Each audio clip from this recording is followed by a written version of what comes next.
a nice cup of tea. Nice cup of tea. Listen carefully. Lovely.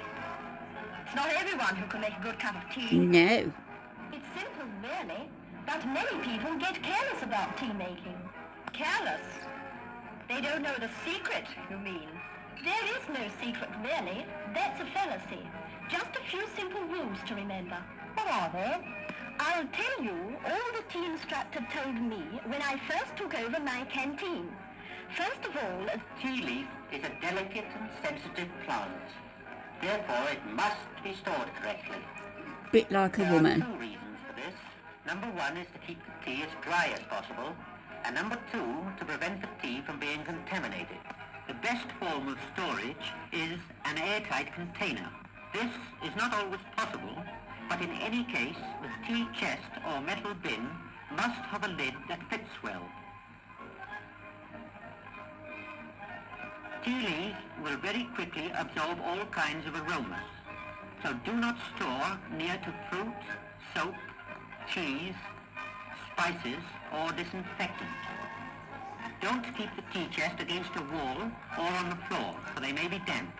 Keep it off the ground by placing it on 2 pieces of wood. Thus. So much for storing. Now for the tea making itself. There are 6 golden tips to remember in making good tea. Number 1, always use a good quality tea. It's cheaper in the long run, for in addition to a superior flavor, it yields more cups to the pound and is therefore more economical. Number 2, always use freshly drawn water. Remember, stale water means stale tea. Remember to warm the pot. This is most important, preventing loss of temperature. Number 4, make sure the correct proportion of tea is measured for the amount of water in the pot. Number 5, the water must just be boiling. Tea made with underboiled water will be weak and flavorless, whereas overboiled water becomes de-aerated and flat, and renders the infusion dull in color and insipid in taste. Ew. Number 6. Last, but by no means least, let the tea infuse properly before serving. Why for that Natural long? soft water infuses more readily than hard and makes the best tea. What happens during infusion is this. The tea leaves are unrolled by the boiling water. I didn't realise it was so Then scientific. produces within the stated time. If left too long, the tea may become a little bitter. The time tea takes to draw varies with the grade of tea and the amount made. An ordinary teapot infuses in 3 to 5 minutes. An 8-gallon urn might take from 10 to 15 minutes. In this order, china, earthenware, electroplated metal, and stainless steel teapots are most suitable for making tea. Enamel and ordinary tin teapots are not recommended. If tea is to be kept in a pot for some time, the brew should be poured through a strainer into a second teapot which has been previously warmed. This will prevent the tea from becoming over-infused.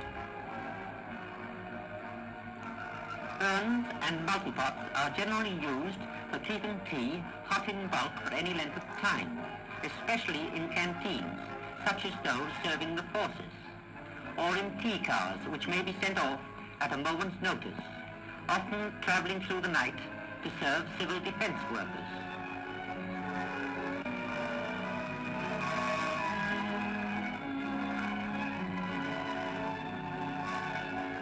And to help distressed people in bombed areas. Or serving the troops on active service.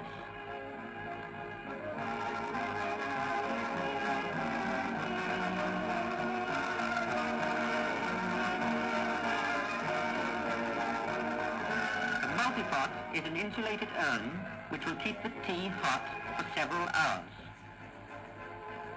Tea for urns and multipots is made as already described, except that the tea is placed in an infuser.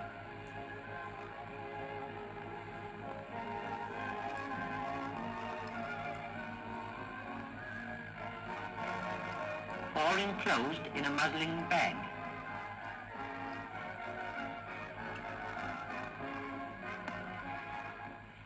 Which must be loosely tied to allow for expansion of the leaves. These tea leaves are then left long enough for infusion to take place, when they must be removed from the urn. In the case of the bags, they should be squeezed to extract all the tea juice and then soaked in cold water.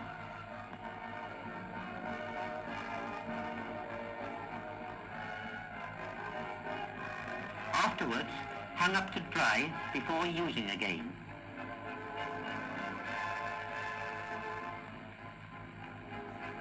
The best way to sweeten tea in bulk is to make a syrup in a jug with some liquid tea.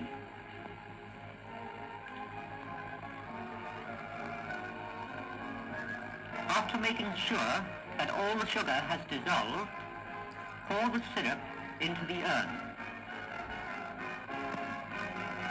If possible, 3 milk the cups, but if not, then do not add the milk to the tea in the urn until the last possible moment. The adding of the milk too soon causes the tea to deteriorate. You would not add milk to tea in a thermos flask, then try not to do so in an urn. Wow. Rather than do this, draw off a quantity of tea from the urn into a large teapot or jug to which the milk has already been added. Urns, multipots, and for that matter teapots too, should be kept scrupulously clean, both inside and out. Immediately after use, they should be thoroughly cleaned with hot water and a clean cloth. Should they become badly stained, a little whitening powder may be used, but on no account must soda, wire wool, or any abrasive agent be employed, for they would scratch the lining.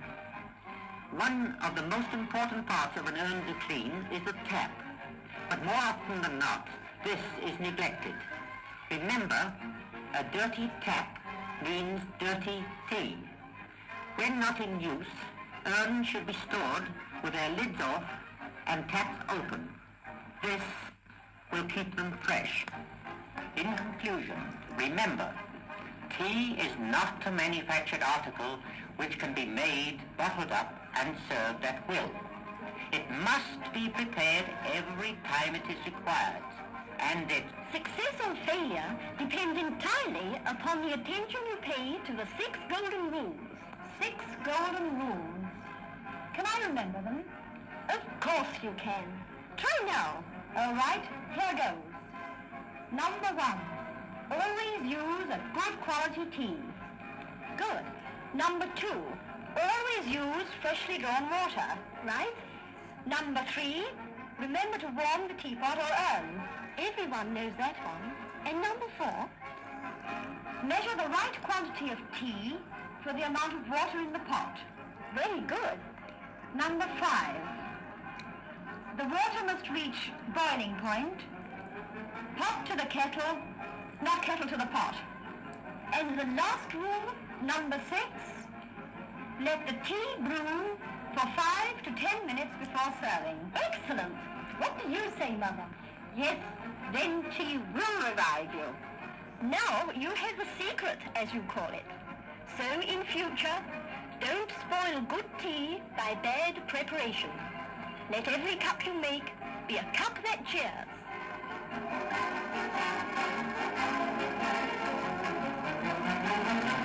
Bet you didn't expect that.